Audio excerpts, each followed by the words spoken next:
Hey guys, it's Ed Barton, the social anxiety coach again here. Excuse my goggle lines, just been for my morning swim.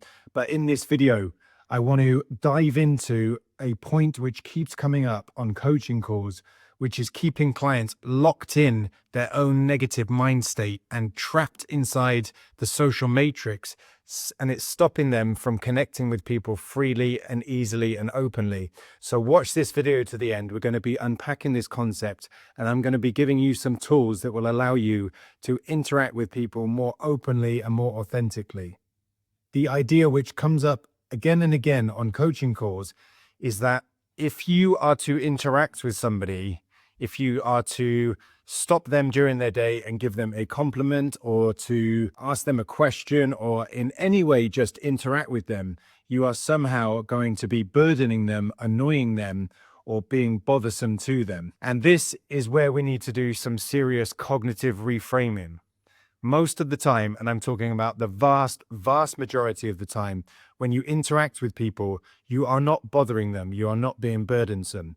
We live in a loneliness epidemic. The US Surgeon General has already highlighted this and talked about how damaging loneliness is. Since COVID, this has got even worse. There's all kinds of misinformation and negative news and energy spread on social media. And from what I see, society has become more and more divided, whether it's along race lines, gender lines, sexuality lines, political lines. There is more fear and mistrust than I've ever seen in my lifetime. So there can be this idea that we have to keep a safe distance from each other. We're not allowed to interact anymore. We just stay away from each other. And this is feeding the loneliness epidemic. So what I'd like you to consider is that instead of being a burden to people or being bothersome when you reach out to them, when you make a comment, start a conversation, pay them a compliment, whatever it is, you are not being a burden. You are being a social activist. We all have to do some work to reverse this trend of isolation and mistrust and fear. And we can only do that through reaching out to each other. And I'll just give you a very brief example. I went to Bangkok to process my new visa over the weekend, and there were many instances where I just started a conversation and it led to very beautiful and very authentic and very gratifying interactions. One of these was at a sauna and ice bath place. I got chatting to a local woman there. She was on her own. I was on my own. After we did our ice bath sessions and we did our sauna rounds, she asked me if I would like to go sightseeing in the suburbs of Bangkok, a place called Ayutthaya. And I studied Southeast Asian studies. I'm a geek for Southeast Asian history and Buddhist history. And there's lots of old temples up there. So I was really excited to go and see this place. So we then spent Sunday going around sightseeing. And it was fantastic. And I now have this new connection, this new friend. And that all came about just from reaching out when we're sat in the sauna. And I said something like, do you come here often? Or are you comfortable with this level of heat? I don't even remember what it was. It was just a throwaway comment. And that's another side note, which you should also be aware of. It doesn't matter what you say to start an interaction. Okay, so that was one instance. Another instance is I was walking through a mall and I passed a tall black guy. And I tried to make eye contact with him, but he had kind of an intimidating expression. He didn't make eye contact. He looked serious and just walked past me. Anyway, as it transpired, we ended up going in the same direction and I needed to get on the escalator behind him. So I'm stood on the escalator behind him. I was questioning whether I should open a conversation with him because he had seemed a little bit intimidating at first. And I just said to him, I like your do-rag, because he was wearing this very striking electric blue do-rag. And his face broke into a big smile. We had a fist bump and he just laughed and said, yeah, I got it on Shopee, which is an online shopping platform here in Asia. We started talking. This then turned into a brilliant, free-flowing 20-minute conversation about life, health, fitness, the state of society, the state of the world, life philosophy, a very wide-ranging, stimulating, enriching conversation. We swapped contact details, and this is another connection that I have. This guy may well come to visit me here where I live. I may see him next time I go to Bangkok.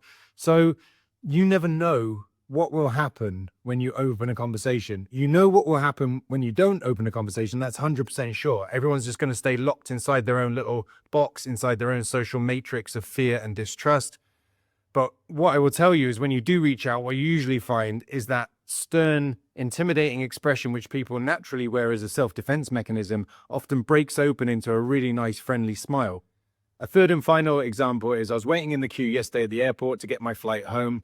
And as I talked about in other videos, over the years that I was overcoming social anxiety, I pushed myself to develop this social reflex, which means wherever I am, I'm always going to start a conversation. I'm always going to say something. Even if that person's not interested and rejects me, I'm just going to say something like, nice t-shirt, I like your sunglasses, where are you headed, how was your vacation?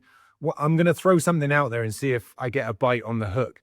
Anyway, standing next to a guy yesterday, got chatting to him. I heard his accent was Dutch. I asked him where he was from. He was from the Netherlands, blah, blah, blah. We started having this cool conversation. He was a very cool guy. It made the whole wait for passport control much easier and more fun and interesting. And that's a different person that I just met. It released oxytocin because I'm a social primate and I'm evolved to have connection with other people. So there are a number of points here I want to make. The first one is that you're not bothering people when you interact. We are social primates. We're evolved for interaction. Our nervous systems and our brains release neurotransmitters and hormones, positive hormones like oxytocin, serotonin, dopamine, so on. When we interact, we're evolved for connection.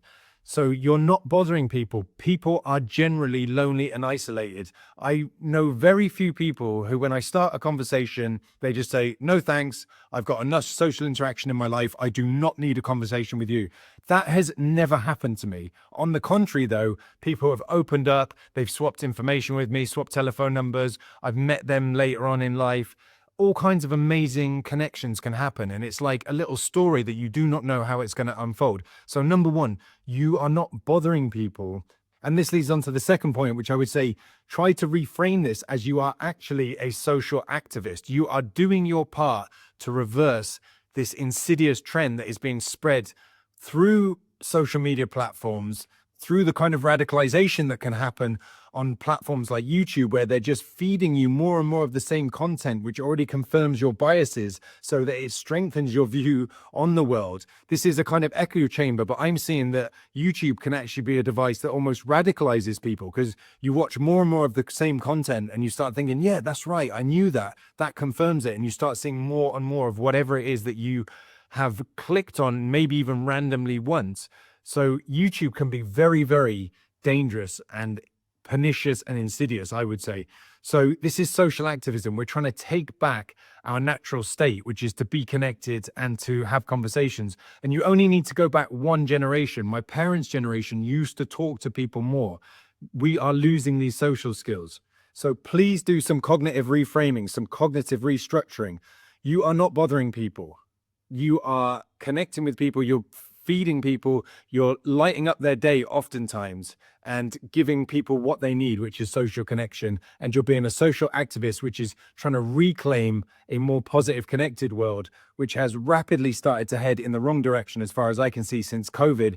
And this is not just a random idea that I've got. There are statistics from mental health, from anxiety and depression, which suggest that we are trending in the wrong direction with loneliness, mistrust, fear, all of these things, depression, anxiety, whatever it is.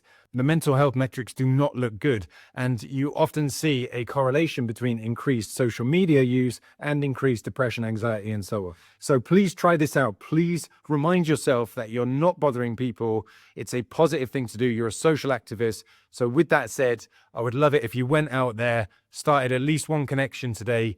Hit me up in the comments and let me know how that goes. And I hope you have an enjoyable, uplifting, and more connected day.